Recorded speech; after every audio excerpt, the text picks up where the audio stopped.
11వ రోజు ఈరోజు ఆమరణ నిరాహార దీక్ష చేయడం, ఆయన ఆరోగ్యం బాగాలేదని ఆయన ఇబ్బందులు పడుతుంటే మాకు నిరుద్యోగుల తరఫున కొట్లాడుతున్నాడు కాబట్టి మాకు చెప్పగానే వెంటనే అతను ఇంటికి వెళ్ళేసి ఆంధ్ర మహిళా సభకు తీసుకెళ్లడం జరిగింది. ఓయూ రోడ్లో ఉన్నటువంటి ఆంధ్ర మహిళా సభ హాస్పిటల్కు 108 గవర్నమెంట్ 108ని తీసుకొని అక్కడ తీసుకెళ్ళినాం.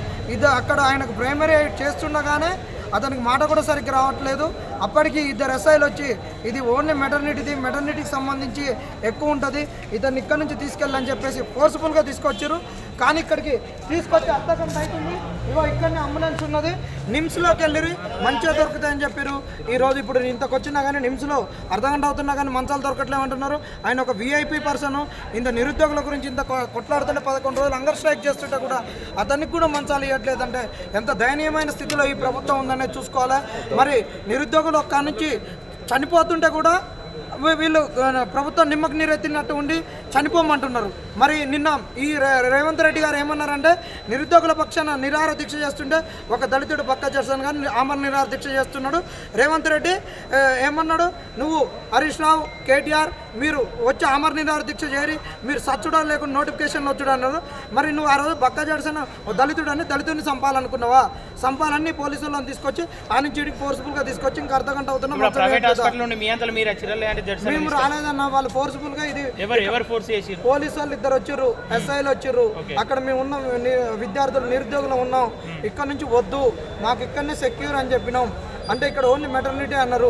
లేదు మీ యూనివర్సిటీ స్టూడెంట్స్ మాకంతా తెలుసు, ఇక్కడ ఎన్ని డిపార్ట్మెంట్స్ ఉన్నాయో కూడా తెలుసు అంటే లేదు మీకు తెలుసా మాకు తెలుసా, ఇక్కడ ఎక్కువ మెటర్నిటీకి సంబంధించి ఉంటాయని చెప్పేసి ఫోర్స్ఫుల్గా గాంధీకి పోమంటే గాంధీకి మేము పోమని చెప్తే నిమ్స్కి వెళ్ళారని ఇమీడియట్గా వాళ్ళే ఒక అంబులెన్స్ని తీసుకొచ్చి నిమ్స్కి పంపించారు. నిమ్స్కి పంపిస్తే ఇప్పుడు మీరు కూడా చూసారు పాపం వాళ్ళు ఏం చేస్తారు, మంచాలు లేవంటున్నారు. కరెక్టే. మరి ఇక్కడ మీరు ఒక విఐపికి ఒక 11 రోజులు హంగర్ స్ట్రైక్ చేసినటువంటి వ్యక్తిని మీరు ఇక్కడికి తరలిస్తున్నప్పుడు మీకు పోలీసు వాళ్ళతో ఇక్కడికి పంపించినప్పుడు మీకు ఇంటెలిజెన్స్ కూడా చెప్పుద్ది కదా. మరి ఆ వ్యక్తికి ఒక మంచం ఏర్పాటు చేయాలని చూడొచ్చు కదా. మరి అదే అంబులెన్స్లో మరి శవాన్ని లెక్క ఇంటికి పంపిస్తారో చెప్పండి, ఏదో ఒకటి చెప్పండి, తీసుకొని వెళ్తాం. ఇప్పుడు మేము వాళ్ళ మీ దగ్గర ఏముంటుంది, వాళ్ళైతే ఇప్పట్లో ఇప్పుడు ఒక మంచం తయారు చేయలేరు కదా. మరి మీరు ప్రభుత్వం మరి ఏం చేస్తారు, ఎట్లా చేస్తారు అనేటటువంటి ట్రీట్మెంట్ ఇస్తారా, ఇట్టనే ఆపి మరి జడ్సన్ పోతే పోయిందని చూస్తారా అనేటటువంటిది కూడా. ఒక బెడ్ కూడా లేనప్పుడు ఇక్కడికి ఎందుకు పంపించారంటే మరి ఇక వాళ్ళు ఏమో మరి ఇట్టనే మరి అటు ఇటు చేసి తిప్పి కుట్ర చేసి మరి లేట్గా ట్రీట్మెంట్ అందించి మరి ఏం చేయాలనుకుంటున్నారు మనిషిని. మరి రేవంత్ రెడ్డి గారు మాటలకు అన్నిటికీ ఈ పొందన అవుతున్నాయి. గతంలో కూడా యూట్యూబ్ ఛానల్లో తొక్కుతాం నారాధిస్తూ ఉన్నారు. మొన్న మీ మీద మీడియా మీద అయింది. మరి ఇప్పుడు అన్నను కూడా మొన్న అన్నాడు మరి మీరు సావురి కూర్చోరు అన్నారు. మరి సావులకు ఎదురు చూస్తున్నాడా? మరి ఆ సాగు జడ్సన్ అన్న సాగు కావాలనుకుంటున్నాడా? ఫైనల్గా మీరు ఏం చెప్పాలనుకున్నారు? ఇప్పుడు ప్రభుత్వం భేషజాలకు పోకుండా జడ్సన్ అన్న తక్షణమే కాపాడుకోవాల్సిన అవసరం ఉంది.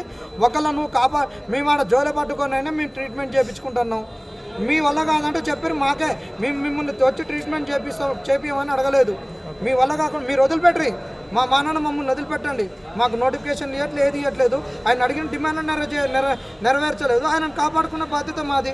ఆయనను మేము కాపాడుకుంటాం అని చెప్పినా మరి మీరు ఎందుకు ఇంటర్ఫైన్ అయ్యి ఫోర్స్ఫుల్గా తీసుకొస్తున్నారు? ఇప్పుడు మీరు ఫోర్స్ఫుల్ వదిలిపెట్టేయండి, మేము ఏడ చేయించుకుంటాం, మేము చేయించుకుంటాం. నేను జడ్ సార్ వాళ్ళ అబ్బాయిని ప్రైవేట్ హాస్పిటల్కి తీసుకుపోయింది. ఇవాళ ఏం ఎమర్జెన్సీ ఉండదు అనుకున్నాను.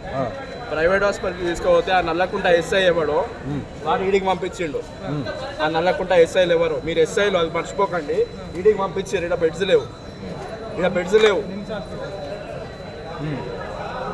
ఏమంటారు? మీరు ఫోన్ చేసి ఏమంటారు? ఇంతకుముందు ఫోన్ చేసినట్టు ఎమోషనల్ అవుతుంది. ఏం కాదు, మా తండ్రిని తీసుకొని వచ్చి రోడ్ మీద వదిలేసి మిమ్మల్ని వదలరే. ఏ బతుకుంటారు ఈ పరిస్థితి అరమా అయ్యేది. ఈ పరిస్థితి ఇది చూసిరుగా. ఇప్పుడు అబ్బాయి మాట్లాడటానికి కూడా ఇబ్బందిగా పడుతున్నాడు. మరి ఇట్లా ప్రభుత్వం తీసుకొచ్చి ఈ విధంగా చేయడం అనేటటువంటిది చాలా దారుణం. మాకు కూడా అసలు అన్న పరిస్థితి చూస్తుంటే చాలా దారుణంగా ఉంది. మరి ఇప్పటికైనా చూస్తాడు, మీరు ఇప్పటికైనా స్పందించి తక్షణమే ఇక్కడ ట్రీట్మెంట్ చేయండి, లేదంటే మాత్రం వదిలిపెట్టండి. మేము అందరం చేసుకుంటాం, ఎట్టా ఒకట్లేదు ట్రీట్మెంట్ ఇప్పించుకుంటాం.